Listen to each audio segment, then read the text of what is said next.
The Toy Tractor Times is here, and at the 2012 St. Louis Farm Toy Show, and we've got Jim Gorman here, who has a wonderful display of vintage combines, tractors, and harvesters. And well, it's just my past, what I've done in my lifetime, the tools, equipment that I've been around as a kid growing up, and neighbors have had, I've worked around, and I enjoy building them. Well, I guess we'll start up here with this Case 600 combine. You know, before it was Case International and Case IH. J.I. Case built combines from the 1930s up to 1972. Yes, the Case 600 is probably about my last combine that I built, but this was a 600 like my neighbor had, with the 10-foot head on it and no cab. But then it was one of the newer ones, but they've come out with a 660 and the other 900s and on. But and you make a lot of moving parts. I noticed that the chute here kind of has the it moves up and it folds up and all that. Now, why did they do that? What was the? I know you see a lot of old pictures where they flipped it up if they're going into the truck, or is that the grain? If your wagon was further away, your wagon or truck was further away, and you put your chute out, it would go on maybe to the further end, depending on how far your whoever pulled up next to the was. It would throw it out further, or if your load you want it more in the center of the truck bed, whatever. But that's one of the ways they could extend it out. And very nice. And there's approximately 500 pieces to build this piece. There's 50-some sprockets and pulleys that's been hand turned and made on there. And I was a couple months or so building that piece. Very nice. And we could see you got all the working elevator in there and cylinders in there.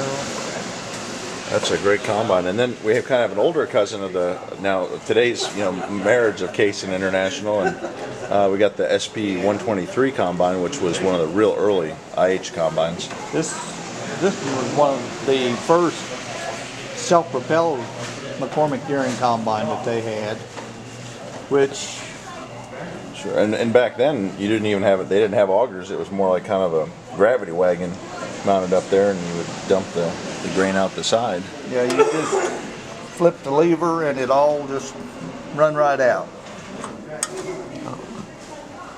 And if you notice on the combines, the location where the motors was placed down on the side, on some, back on the rears in the center, all your companies was different. Sure. And then also, back in the 1950s and things, they really weren't that many four-wheel drives other than maybe a Wagner on the market at the time. So a lot of farmers that need that extra plowing power would hook two tractors together. Yeah. These are two Super M's I hooked together, which most of these was done in just your farm shops or a local blacksmith, that where the guy wanted more power, he could pull a bigger plow, and there was only one hired hand or himself, and he could do a lot more work. And now you were also featured just about, I think, in 2010 in the Oliver Heritage magazine, because you had built a few BG Speed Hall scraper pans. Yes. And these were manufactured in California. It was a company the Oliver Corporation purchased, and then they added tractors like the Super 99 and the 990, and then also later on, you have your pull types that would have been very comfortable behind something like a 1950 Oliver. They had the pull type pans in the 5, 7, and 9 cubic yard dependent, but all of them still had your push bar behind them where you could take a dozer and come up behind and give it assistance depending on how much you was cutting and what soil type you was into. I mean, and then then your kind of self-propelled ones, where they mounted the Oliver tractor on it, had a skid plate to kind of protect the tractor chassis. They had a skid plate underneath to protect the engine from collecting dirt and stuff, and helped everything. But it was just hydraulic while you turned there. The pan was all spring loaded. Raise it up, your ejector to push your dirt out. Let's see. Stick it. Now go for it. Hold it. Well, that's up. Oh wow! Yeah, you can jack it, raise and push the dirt out as you unload it. That's great detail. And also in the Oliver family, you've built some combines. We got a pull type and a self-propelled Oliver 18, which is one of your, not your first auger feed, but one of the first. It's one like we had on the farm. Sure. Then you got the big self-propelled.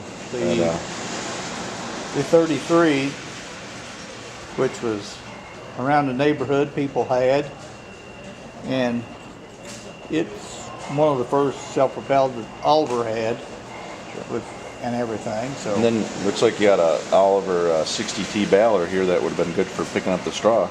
Yeah, this is a 60 twine baler, which that's what the T stands for, is the twine, and the knotters. Oh, that's very nice. And well, I guess Oliver also had some was motor driven. They had a little Wisconsin or motor on them, but this one here was power takeoff driven. And then also in the AGCO family, I'm guessing this is a Massey Harris corn picker here, or is that a different brand? That's Wood Brothers. Wood Brother, okay. So the Ford connection. Yeah, the Wood Brothers Dearborn Ferguson is their one-row pull type. That's back in there. Okay. And then 50s, long in there.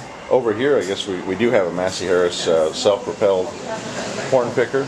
Yes, that's one of your first ones because that's got the 4-cylinder Continental motor in it, where the later ones had the 6-cylinder motor in them.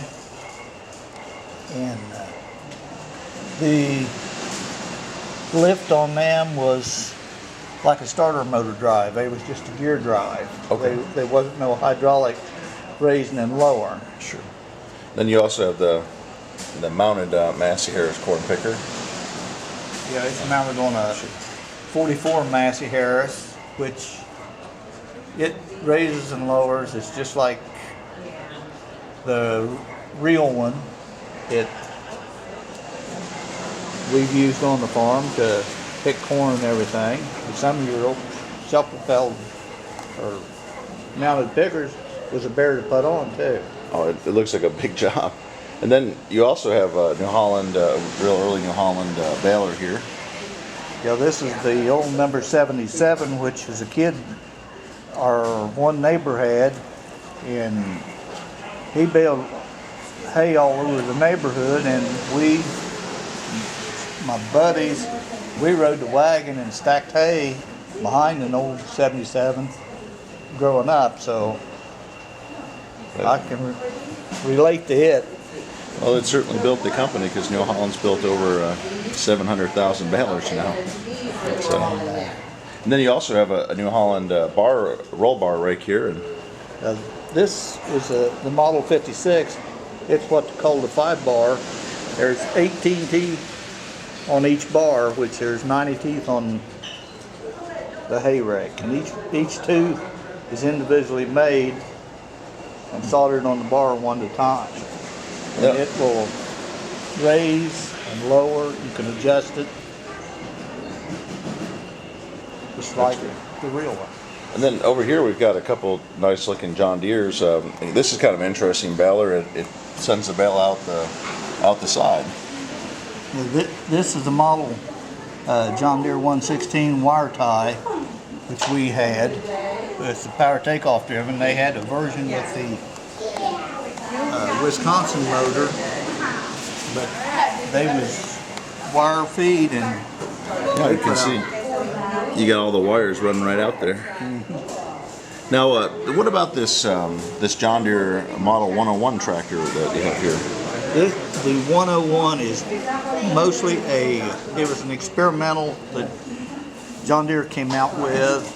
They say there was only 3 actually produced. John Deere still has one in the archives as they say it's in basket.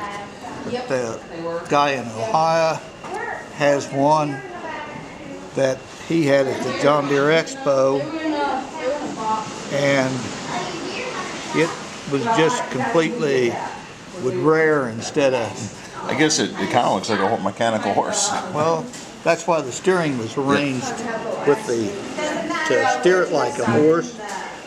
But his back here in Ohio is the only one that's privately owned. And then they went to the John Deere 62 and the L. Okay. So this just didn't pan out. And then over here it looks like one of the very early John Deere combines. That, This is a 1939 John Deere number 9 combine. It had the Hercules 6-cylinder flathead motor, and the auger feed went across and carried it up to the cylinder, but it also had the gravity feed unloading tank. You didn't have to worry about no auger belts slipping. You just raised the lever and the grain rolled out. But you could. Now, was this the model that I think John Deere purchased their combine line from Caterpillar, Yes. and then became green and yellow? But you could pull this tractor or combine with a smaller tractor because of the engine pulling the combine, but you had to have an operator that stood here, raised the header up and down if there's any obstacles in your field, rocks, stumps, or whatever. Then over, kind of out here in the middle of the display, there's just a mix of what's the AGCO family. They have Moline and Alice Chalmers and Massey Harris combines, and it's just such a great selection of all crops, and, which were great for clover harvesting. And There's a 66 with the tandem axle, and the 72 with their auger feed. Then there is their number 90 with the auger feed with one of their heavier combines, and then in the back is the Alice Chalmers SB 100, which was their first self-propelled combine. And then, of course, they bought Gleaner and then moved into those, producing those. And what are the model numbers on the Massey Harris models here? The Massey Harris 35 combine was just a small, about a 7-foot cut with a little Continental engine on it, and with 2-foot, 24-inch throat on it, so it wasn't too big of a combine. But then the one there is the Massey Harris Clipper self-propelled, which is their first self-propelled Massey Harris combine they had, and the motor is in under the belly of it, but it was canvas fed. And then what's the Moline here with the kind of big round tank on it? That's the SB 168. Okay. And then these are 2 pull-type models here? The full type model, the 69 is a canvas feed here, which and PTO driven. Then the Moline 68 or 88 is the auger feed, and it's also PTO driven. Well, Jim, I really appreciate this tour of these great models, and we really appreciate you bringing them out here to St. Louis. It's a wonderful collection. So, thank you.